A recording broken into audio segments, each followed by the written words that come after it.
সম্মানিত ভিউয়ার্স, আসসালামু আলাইকুম।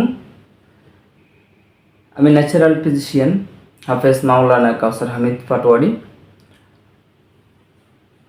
আমরা ধারাবাহিকভাবে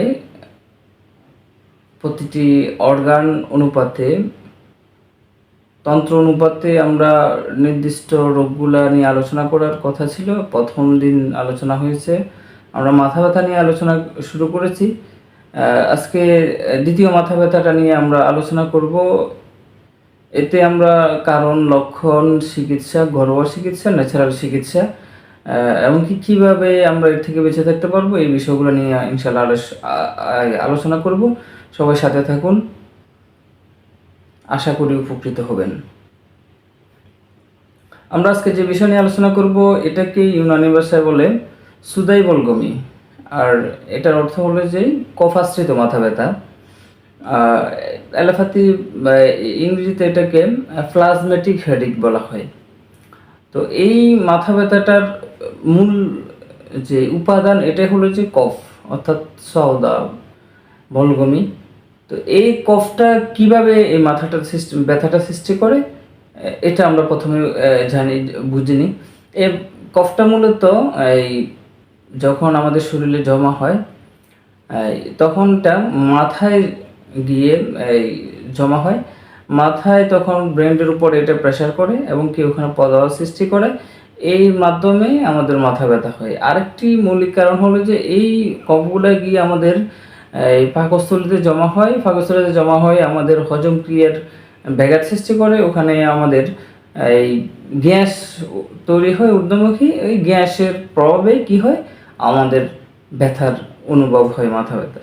তো এই মাথা ব্যথা অনুভব হয়, এই কফটা আসলে আসে কিভাবে, এই কফটা আসার কারণ কি, কারণ আমরা এটা নিয়ে আলোচনা করব। তো আমরা এখন এই যে বিষয়টা, এই যে কফটার কথা আমরা বললাম, এই কফটা আসলে কিভাবে আসে, কিভাবে আমাদের শরীরে জন্ম নেয়, এটা আমরা জানবো কফটা আসার কারণ। এক নম্বর কারণ হলো যে অতিরিক্ত ঠান্ডা বা সাথে জায়গা বসবাস করা। 2 নম্বর কারণ হলো যে ঠান্ডা পানীয়, দুধ, দই, কোল্ড ড্রিঙ্কস, এই ধরনের ঠান্ডা পানীয়গুলো খাওয়া। 3 নম্বর বিষয়টা হলো যে অতিরিক্ত অলসতা, অর্থাৎ শুয়ে বসে থাকা, তেমন একটা কাজ না করা, পরিশ্রমী কাজ না করা, এই কারণে এটা হতে পারে। এবং কি হজমের সমস্যা, এই যাদের আছে, যাদের লং টাইম কোলেস্ট্রল থাকে তাদের কারণে এটা, ওই কারণে যখন হঠাৎ করে আপনার পেটে সমস্যা হচ্ছে, ওই কারণে হতে পারে, এটা গ্যাসের কারণে।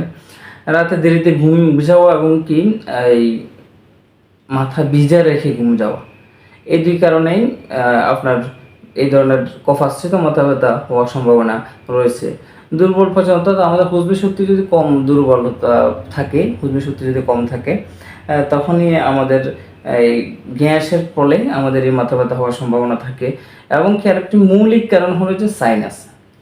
যাদের সাইনাসের সমস্যা আছে তাদের মেজরিটি পার্সেন্টের এই সমস্যা থাকে। তো আমি যাদের এই ধরনের মাথা ব্যথা আছে তাদেরকে সবচেয়ে গুরুত্বপূর্ণ একটা বিশেষ মেসেজ দিব, ওটা হলো যে আপনারা লং টাইম আপনারা ব্যথার ওষুধ খান। ইচ্ছা করে আপনারা যে কোনো ফার্মেসি থেকে বিভিন্ন ব্যথার ওষুধগুলো খেয়ে থাকেন। অতএব এই ধরনের ব্যথার ওষুধ না খেয়ে আপনি আপনার ব্যথাটা কেন হচ্ছে, মাথা ব্যথাটা কেন হচ্ছে, ওটা আপনি খুঁজে বের করুন। ওই অনুপাতে আপনি আপনার এই ট্রিটমেন্ট ধীরে ধীরে চালিয়ে যান। দ্বিতীয়, এই মাথা ব্যথাটা যখন হয় তখন এটার কিছু লক্ষণ দেখা দেয়।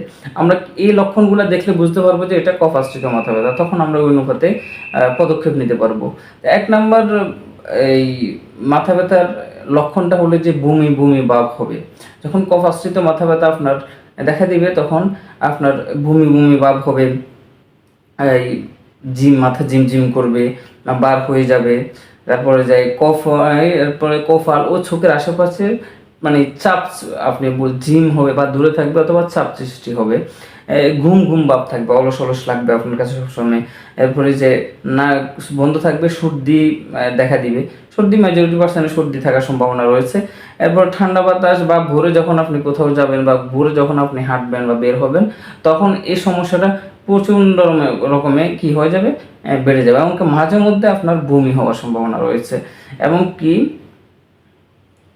চিন্তা করার যে ক্ষমতাটা, ওটা হ্রাস পাবে আপনার।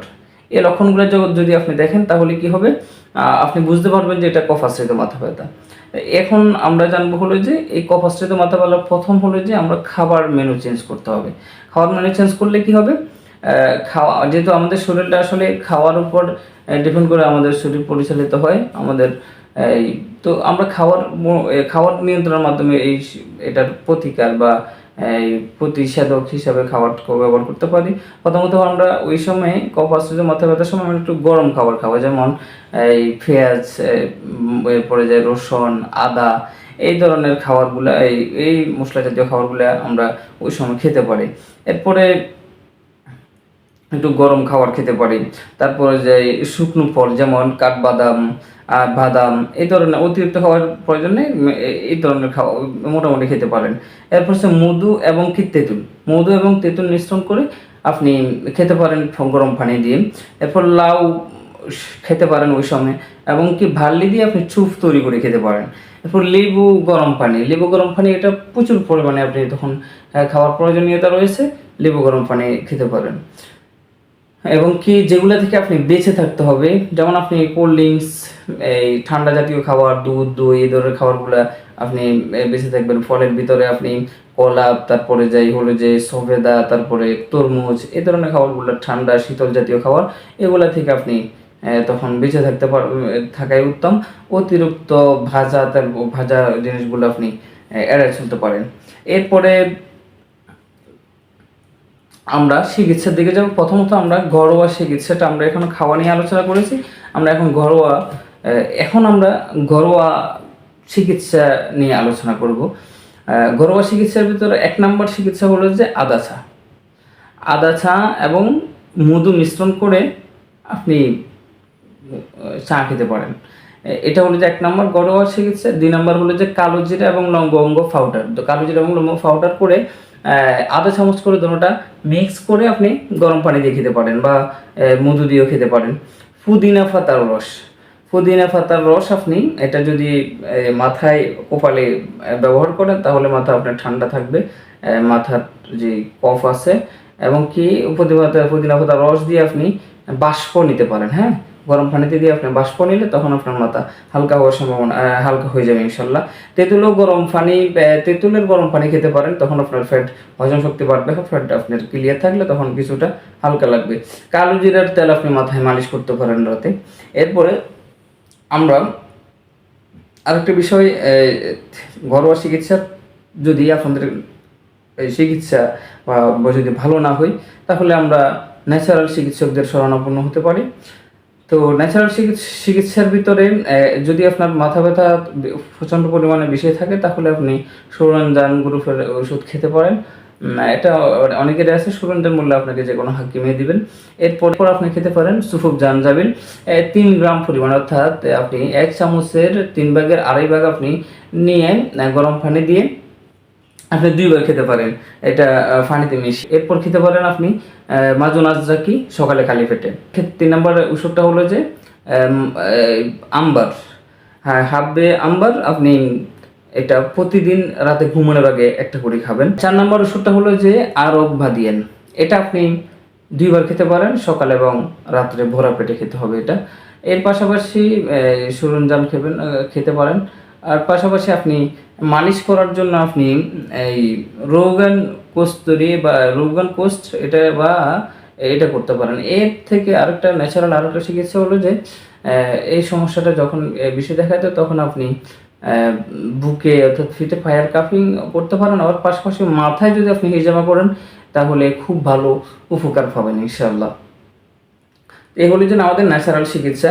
যদি এরপরে এই ন্যাচারাল চিকিৎসাটা আপনি ঘরোয়া চিকিৎসা, এই চিকিৎসাগুলো আপনি 1 সপ্তাহ পর্যন্ত আপনি অপেক্ষা করতে পারেন। 1 সপ্তাহ যদি আপনি এই পদক্ষেপগুলো নেওয়ার পরে, ঘরোয়া চিকিৎসা, নিজস্ব খাওয়ার পরিবর্তন, এগুলো করার পরে যদি 1 সপ্তাহ পর্যন্ত আপনার মাথা ব্যথা, বমি ভাব এগুলো যদি না কমে, অবশ্যই আপনাকে ন্যাচারাল বা যে কোনো চিকিৎসকের শরণাপন্ন হওয়া অতীব জরুরি।